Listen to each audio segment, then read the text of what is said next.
Hi నమస్తే, నా పేరు Prithviraj and you're watching TG Telugu Galam.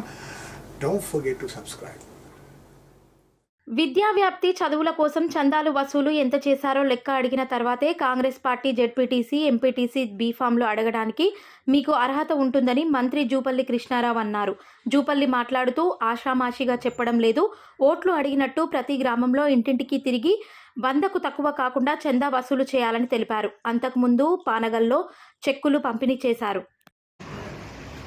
100 రూపాయలు ఎక్కువ 1000 ఇచ్చినా 10,000 లక్ష ఇచ్చినా తీసుకోవడం జరుగుతుంది. నా కోసం కాదు, ఇక ఉన్నటువంటి మిత్రులకు చెప్తా ఉన్నా, ప్రజాప్రతినిధుల పనులు చెప్తున్నా. నేను ఆషామాషిగా సమావేశం కోసం చెప్పడం లేదు. ఎట్లయితే ఓట్ల ముందు ఇల్లు తిరిగి ఓట్లు అడుగుతారో రేపటి నుంచి కూడా ప్రతి గ్రామాల్లో ఇల్లు తిరిగి జోలె పట్టుకుని 100 రూపాయలు తక్కువ కాకుండా ఇంటింటి కాడ 100 రూపాయల చందా వసూలు చేయాలి.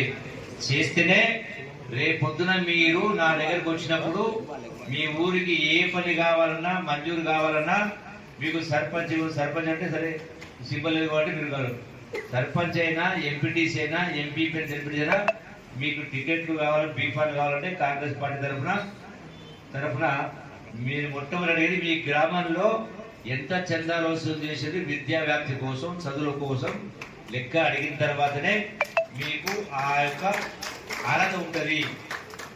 నేను స్పష్టంగా చెప్తా ఉన్నా. మీ నుంచి కాకపోతే నేను కూడా వచ్చి జోరే పడతా ఇంటింటి కావచ్చు. ఎందుకో తెలుసా,